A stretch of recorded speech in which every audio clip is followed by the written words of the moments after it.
Venezuela में वाक़े angel आबशार दुनिया की सबसे बुलंद आबशार है, जिसकी बुलंदी 3212 फीट है। यह आबशार 20वीं सदी के अवाइल में अमरीकी हवाबाज जेम्स क्रैफोर्ड एंजल ने परवाज के दौरान देखी और उन्हीं के नाम से मंसूब हुई।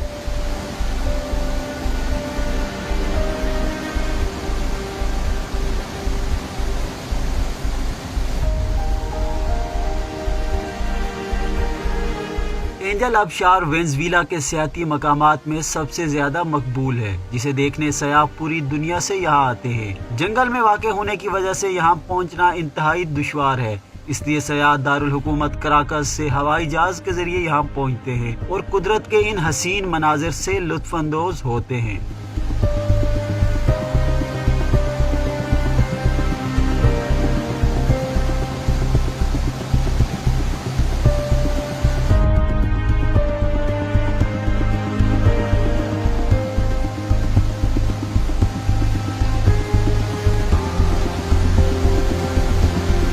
एंजल आबशार को देखने सालाना औसतन 9 लाख सयाह यहाँ का रुख करते हैं। इस हसीन शाहकार को मुतअद्दिद मूवीज और डॉक्यूमेंट्रीज में भी फिल्माया गया है। एंजल आबशार अपनी बुलंदी की वजह से खुदा की कुदरत की याद दिलाती है।